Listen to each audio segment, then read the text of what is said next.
Imagine you own a hotel. Not a small roadside motel with 10 rooms. A real hotel, 120 rooms, a restaurant, conference spaces, a gym, parking, dozens of employees, and a huge building sitting on some of the most expensive land in the city. From the outside, it looks like an incredible business. Every night, people are paying hundreds of dollars just to sleep there. And unlike a restaurant, you don't have to constantly create a new product. The rooms already exist. So it seems simple. More rooms. More guests. More money. But here's the problem. A hotel can generate millions of dollars in revenue and still be a surprisingly difficult business to make truly profitable. Because a hotel isn't just selling rooms. It's selling something that disappears every night. Time. If you don't sell a room tonight, you can never sell that night's room again. So how does the money actually work? How expensive is it to own a hotel? Where does the revenue go? And why can a hotel full of guests still struggle financially? Let's break it down. The first mistake people make is thinking a hotel is simply a building filled with bedrooms. It isn't. A hotel is really a collection of businesses operating under one roof. There are rooms, restaurants, bars, conference rooms, parking, room service, events, laundry, sometimes spas, gyms, and other services. And all of these businesses depend on one thing: the property itself. And that property can be incredibly expensive. Imagine you want to build a 120-room hotel. You need land, architects, engineers, construction workers, furniture, beds, bathrooms, elevators, air conditioning, fire protection, security systems, internet infrastructure, kitchen equipment, parking, and permits. Suddenly, the simple idea of building a hotel becomes a multi-million-dollar project. And that's before you've welcomed your first guest. This is the first big lesson of hotel economics. A hotel requires enormous amounts of capital before it can generate a single dollar of revenue. Let's say our imaginary hotel is finally finished. It has 120 rooms. And the average guest pays $180 per night. If every room were occupied every single night, the hotel could generate nearly $7.9 million a year in room revenue. Sounds incredible. But there's one problem. No hotel stays full every day of the year. Some weeks are busy. Others are quiet. Business travel changes. Tourism changes. Seasons change. And recessions can suddenly reduce demand. So let's assume our hotel has an average occupancy rate of 65%. That means roughly 2/3 of the available rooms are occupied. Now the math changes. 120 rooms times 365 days times 65% occupancy times $180. That's approximately $5.1 million in annual room revenue. Still a lot of money. But remember, revenue is not profit. And this is where the real story begins. A hotel doesn't want to make money only from your room. Imagine you arrive and pay $180 for the night. Then you buy breakfast. You have dinner at the hotel restaurant. You pay for parking. Maybe you order room service. Maybe you upgrade your room. Maybe your company rents a conference room. Suddenly, that $180 customer could be worth $250 or even more to the hotel.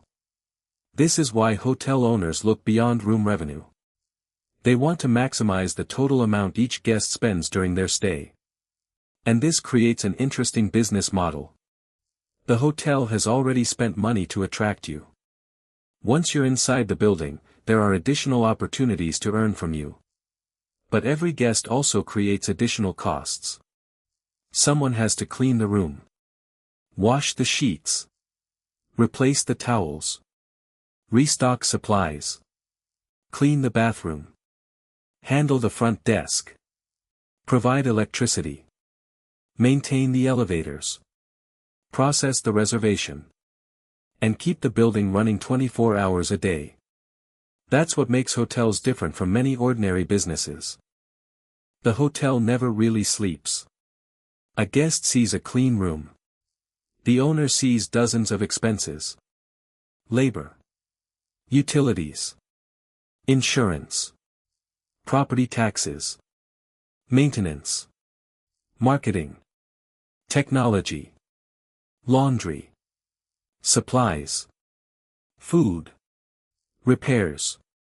And then there's something even bigger. The building itself constantly needs money. Beds wear out.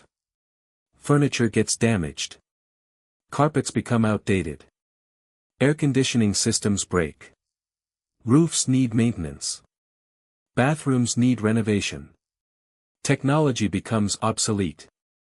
So even when the hotel is profitable, the owner can't simply take every dollar out of the business. Some of the money has to go back into the property. Otherwise, a beautiful hotel can slowly become an outdated one. And once the property starts looking old, customers notice. That can reduce demand, which creates even more pressure on the business. Now imagine you own the hotel. It's Friday night. You have 30 empty rooms. What do? Keep the price at $180. Maybe nobody books them. Those rooms generate $0. Or lower the price to $120. You might attract more customers. But now you're earning less from every room. This is the strange economics of hotels. The owner is constantly balancing price versus occupancy. Selling more rooms isn't always better. And charging higher prices isn't always better. The goal is to find the combination that generates the most profitable revenue. That's why hotel prices can change depending on the day, season, location, events, and demand. A business traveler might pay $300 because they need a room tomorrow. A family booking months ahead might pay $140. A major conference might reserve hundreds of rooms. The physical room hasn't changed. But its economic value has. Now let's make things more interesting. Suppose the hotel cost $50 million to build. Most investors don't have $50 million sitting in a bank account. So they borrow. And borrowing can make the business much more powerful. If the hotel performs extremely well, the owner's return on their own money can become attractive. But debt also creates danger. Because the hotel has to make its payments even when business is weak. Imagine occupancy falls from 65% to 50%. The hotel loses a huge amount of room revenue. But many expenses don't disappear. The building still needs electricity. The front desk still needs staff. Insurance still needs to be paid. Taxes still exist. Maintenance still exists. And the lender still expects payment. This is why hotels can be extremely sensitive to economic downturns. A small drop in demand can have a much bigger impact on the owner's profit. Here's where the business model gets even more interesting. The person who owns the hotel building isn't necessarily the same company that owns the hotel brand. A property might operate under a major international brand while the actual building belongs to another company. The brand can provide things like reservations, marketing, loyalty programs, technology, operating systems, and customer recognition. In exchange, the hotel owner may pay management or franchise fees. This creates two different businesses. One company can own the physical asset. Another can own the brand and business system. And that's important because owning a hotel building is extremely capital intensive. But owning a hotel brand can be much more scalable. You don't necessarily need to build every hotel yourself. You can build the system. And allow other owners to operate properties under your name. Let's return to our hypothetical 120-room hotel. Suppose 120 rooms. 65% occupancy. $180 average room rate. That's roughly $5.1 million in annual room revenue. Now imagine food, beverages, parking, conferences, and other services add another $1.5 million. Total revenue. About $6.6 million. Sounds fantastic. But now subtract the expenses. Employees. Housekeeping. Utilities. Maintenance. Insurance. Property taxes. Marketing. Technology. Supplies. Management fees. And other operating costs. Let's imagine these consume roughly $4.5 million. That leaves about $2.1 million before financing and other owner-level costs. Now suppose the hotel has significant debt. If financing costs consume another $1.3 million, the owner's remaining cash could fall to around $800,000. And suddenly, the business looks very different. Millions of dollars entered the building. But only a fraction became money available to the owner. That's the difference between revenue and return on capital. The answer is: it depends. A hotel can be an incredible business when the right pieces come together. A great location. Strong demand. Good management. Efficient operations. Reasonable debt. Strong pricing. And a property that customers actually want to visit. But get several of those things wrong, and the economics can change quickly. A hotel can have beautiful rooms and still lose money. It can have high occupancy and still struggle with costs. It can generate millions in revenue and still provide a disappointing return to its owner. Because the biggest number isn't always the most important number. The room rate tells you what the customer pays.